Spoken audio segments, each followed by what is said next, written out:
There is a Calvin and Hobbes comic, and Calvin is the little boy, and Hobbes is his pet tiger, who is his friend. And he says that there's not enough time in the day to do all the nothing that he wants to do. And I think to myself that I relate to that, because sometimes it seems like even when I have nothing going on, I'm still busy. I'm busy because there's always something interesting that I want to spend my time thinking about or doing. Even if I'm doing nothing, even if all it is checking out some new games coming out or watching some YouTube video that I think is interesting, I don't ever really feel like I have time to not be interested in life. And we come out of past experiences with a sense of fear of going back to something that was negative in the past, and we don't want to relive those things. But also, I think there's a sense not just of fear of going back to something negative, but there's the fear of losing something good which we have found.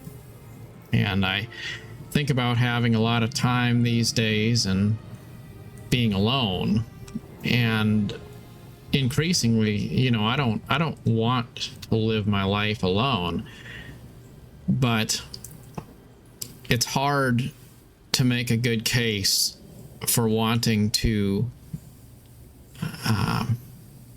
have company when you think about the high cost that comes with having your life shared with someone else. Now, you know, it's incredible how much you lose when, you know, it's things like having your spouse watching TV. Like, is it a big deal? No, it's not a big deal. Until you realize that you never have a single moment of quiet.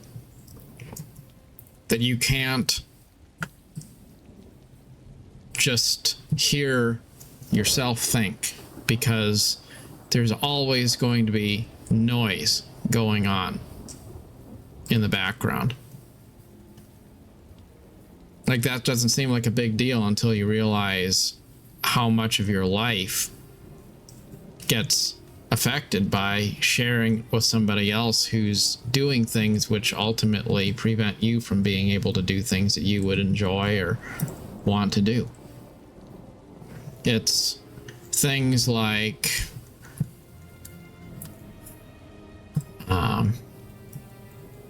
you know, if I want to spend a Saturday watching my favorite YouTubers and grinding in an MMO of choice, having the ability to do that without someone saying it's stupid or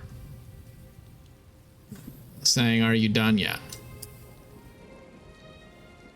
It's being able to drive a cheap car because it gets me where I need to go, and not having someone there to say, "Well, it's not good enough, we need to go down and get something else, get something new." It's being able to vote according to my conscience, whatever that is, when it's time to go to the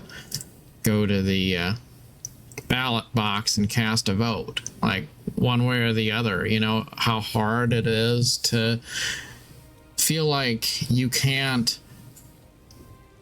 move forward on anything until you are 100% on the same page with your spouse or significant other. Like that's pretty hard. It can be hard because it just feels like something which you wouldn't even worry about one way or the other suddenly becomes a huge issue where you have to come to the round table and debate and hash out the details to make sure that you're all on the same page, because we all have to be a united front. I mean, that's exhausting.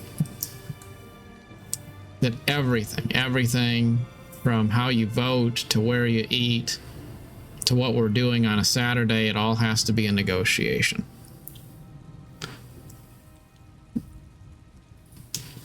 There's that sense of always being watched, always being monitored, always being criticized for whatever it is that you're trying to do.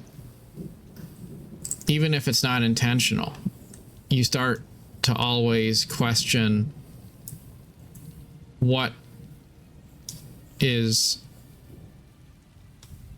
my spouse going to think about this that I'm doing?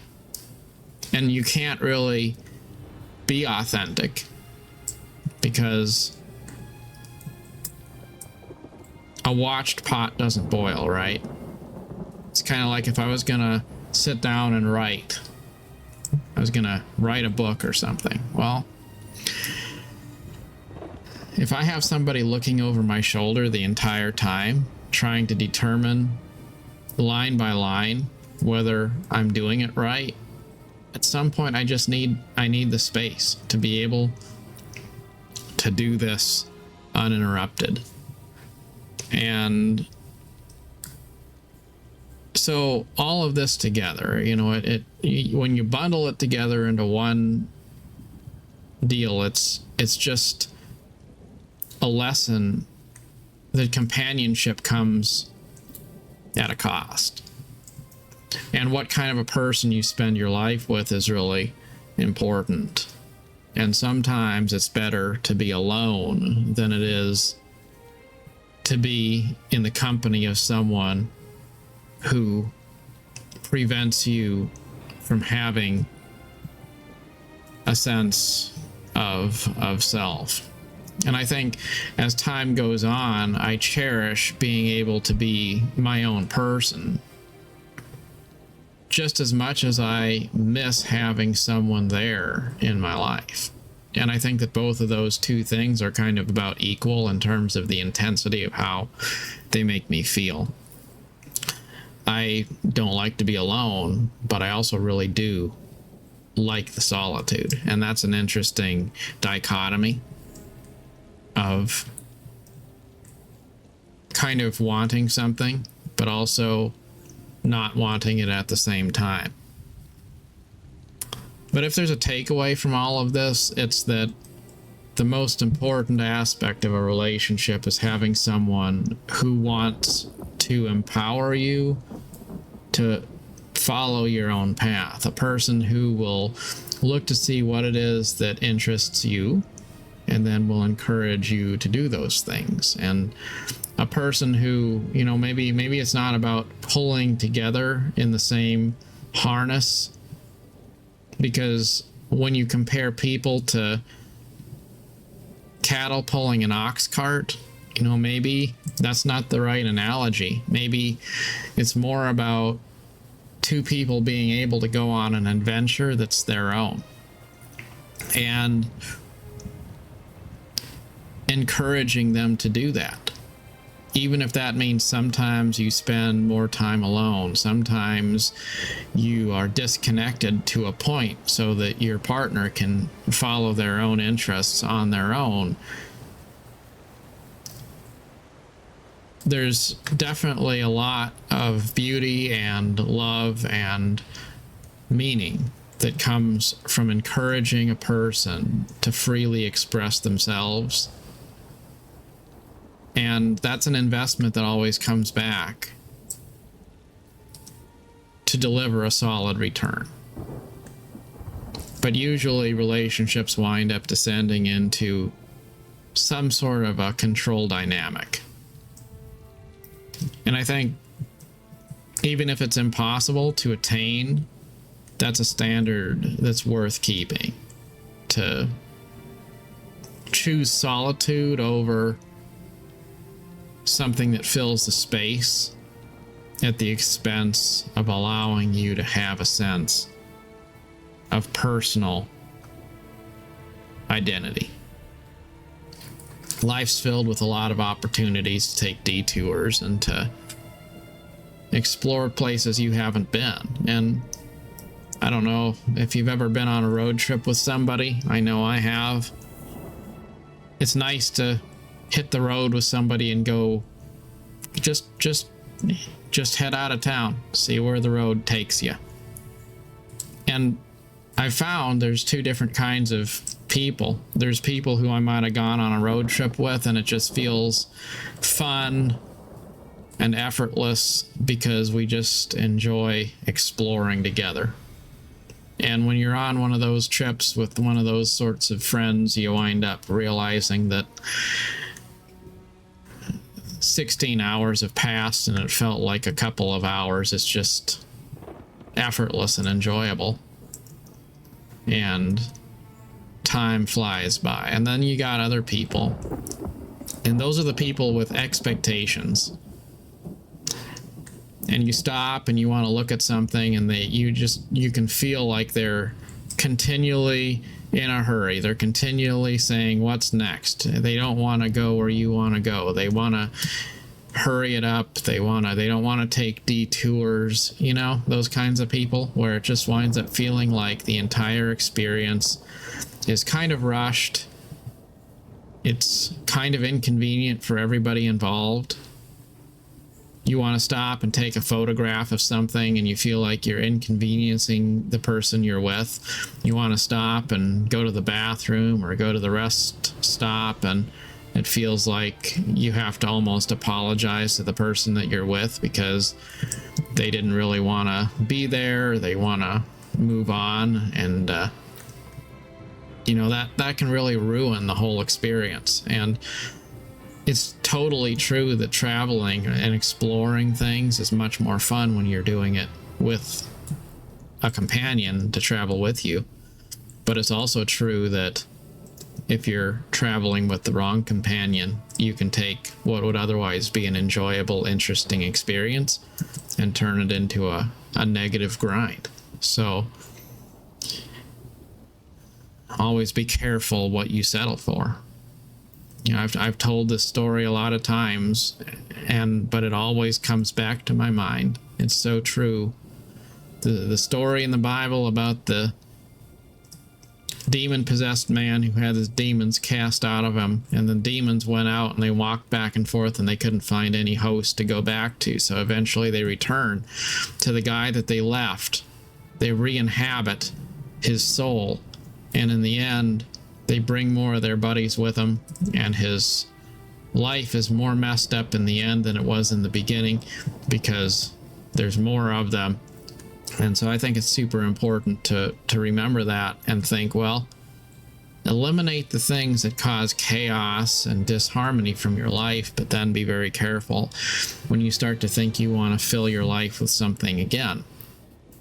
Make sure that you're not filling it with just anything, because as difficult as it sometimes is to face life's journey alone, sometimes it's better to face it alone than with somebody who wants to control you or criticize you or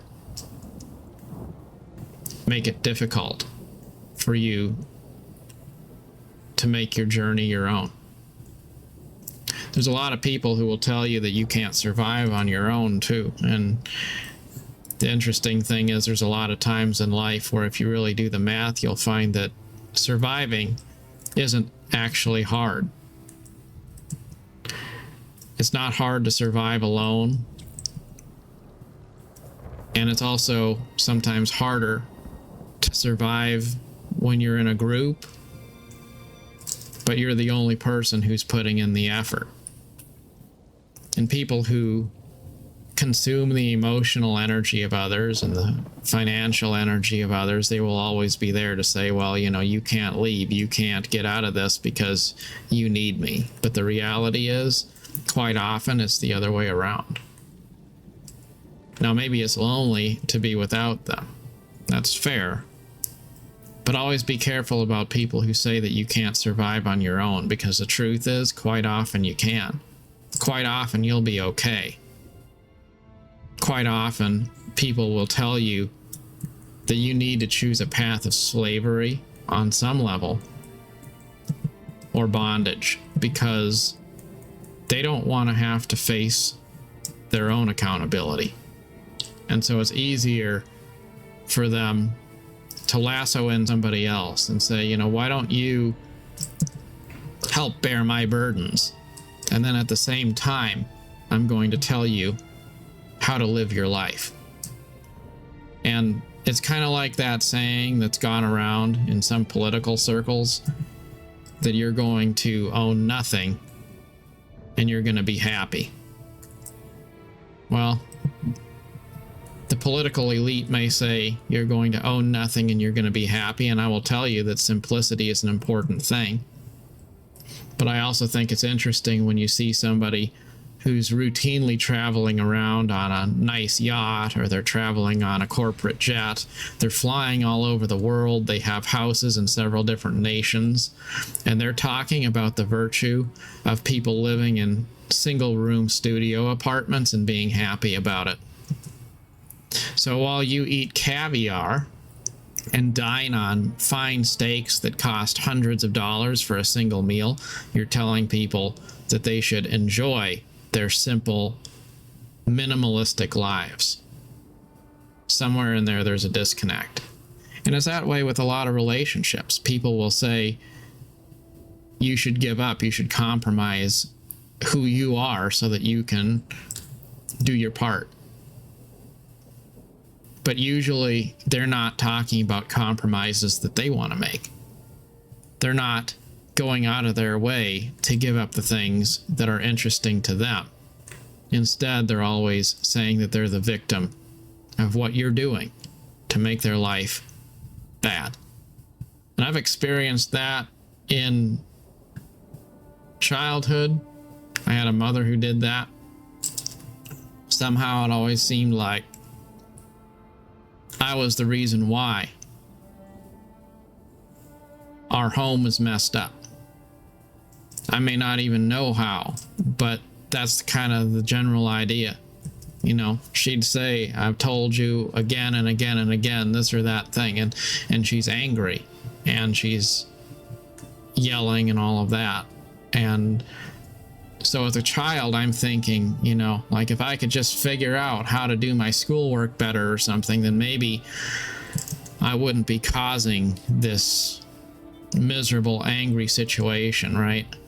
But in reality, it wasn't about that. It was just about the fact that she was a miserable, angry person. So yelling at a child was part of her way of coping. And then I got married, and I had kind of similar experiences in my marriage. Situations where it just felt like there were times where it was like flipping a switch, and you go from life is just fine to suddenly I said something or I did something that just made my wife feel angry. And does it really make a difference what I do? Like I could think, oh, well, you know, I need to do better. I need to do different. But really it was just kind of this latent rage, this anger. This anger of, why are you making my life bad? And when somebody wants you to change because they're angry at their own life, nothing you do is ever going to make them stop being angry at you. Nothing you do is going to ever make them feel like it's good enough. And maybe they will. Maybe they will for a minute. They will for today. But tomorrow it's going to be something else. And you can't win that. But that's not every single relationship. So start off by having a good relationship with yourself. Start off by trying, and I know it's a hard thing, it's easier said than done, but try to take good care of yourself. And maybe it's things like you go to bed on time, you get up on time, and you do some of those things that you've always said to yourself you want to do, and then you maybe don't, because we all lack a little bit of discipline sometimes. But try to keep your house in order. You know, I heard somebody say something, and I've thought about it, and it rings true. Like, if you want to have a certain kind of a relationship that you don't have, then maybe live your life today as if you already had it. Because when you structure your life in a way that would be conducive to that, then you're prepared for when the opportunity does arise. So maybe get your house in order yourself before you, worry so much about actually finding the fulfillment that you had been seeking. There's that. But then have high standards. Have high standards and understand it's okay if you have a buy order for something that's meaningful and then it never actually gets filled, because maybe along the way you get value out of getting to know yourself. You get value out of doing things purely for your own satisfaction and living a life which is filled with your own sense of peace and fulfillment, even if it's not someone else's definition of what a fulfilled life looks like. So there's always going to be somebody who's going to try to tell you that your life isn't good enough because you're not doing what they think you should be doing, or you're not doing what they want you to do. But in the end, probably one of the rare things is a sense of individualism in life, because we evolved from simple creatures that fight for survival, look for food, and mate to reproduce. And that's what animals do. But we've had this idea that we are spirits and not animals.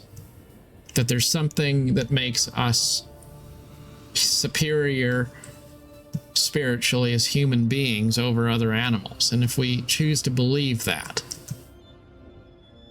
then we have to value the things which make us unique, not as animals, but as individuals,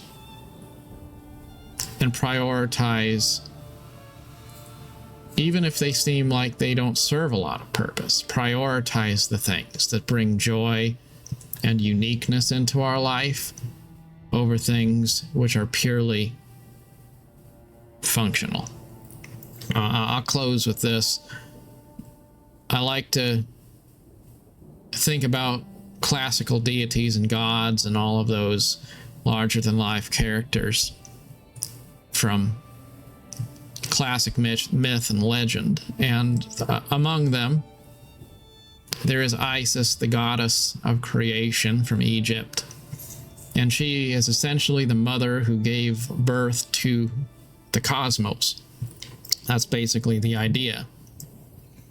She represents this idea that we've come from something greater than ourselves, something which we were born into and something which we will return to, the eternal waters, the generative principle of all life. And then I like to think about Athena, the goddess of wisdom, and she would hold Nike in her right hand, the goddess of war, I believe.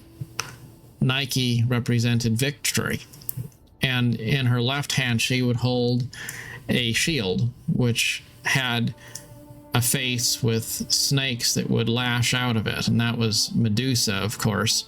So you have this active defense, a shield that lashes out to defend her, and also in her hand her compatriot, her companion, who was victory. And on her shoulder there would be an owl, and the owl represented who she really was. It represented wisdom. And as a whole, she represents our place and our duty in life to think and exist on a basis of our convictions, our thoughts, our moral compass, to contemplate philosophy and faith and all of those things that make us who we are. And there is the fight for victory, the struggle to defend ourselves against all of those threats which would pose themselves. But I think it's important for us to remember that a knowledge of that sense that we've come from something greater than ourselves and we return to something greater than ourselves, and that knowledge that we may struggle, but the struggle is not the purpose of life. Having a sense of personal identity, having time to reflect and study the meaning and nature of wisdom, those are the things which matter. And finally, I like to think about Anubis. Anubis is the jackal-headed god of Egypt. He represented the afterlife, and he held in his hand a scale. And the scale had on one side a feather and on the other side a human heart. And that might seem a bit macabre, but all it really meant was this, that we will all die as we've lived. And when we do die and we go on to return to that eternal water, that eternal life, our heart should be as light as a feather. So we should live our lives with a sense of conscience, with a sense of wholeness, so that when we are done living, we don't have any hatred or any unfinished business that makes us have a sense of regret. And as I look back over this conversation that we've had here, and I think about life, I think about how probably for most people who've ground away their whole life in a career, or people who've spent their whole life doing what their spouse wanted them to do, or whatever it might be that takes up all of our time and our energy. The great regret in life is when we've spent so much time worrying about striving for victory and defending ourselves, we've never really had the opportunity to connect with the things of wisdom and truth which actually define who we truly are inside. And it's very difficult. It's difficult to know who you are. It's difficult to pursue your own path. It's hard to pursue your interests, your hobbies. But it's even harder to do that when you have people in your company, in your party, who aren't interested in empowering you to believe in the beauty of your own dreams. So always strive, first, above all, to know who you are and align yourself with people who also want to ask those same questions of themselves and who enable you to be more free to pursue your own path instead of less. As always, life has loveliness to sell, so buy it and never count the cost. Till next time.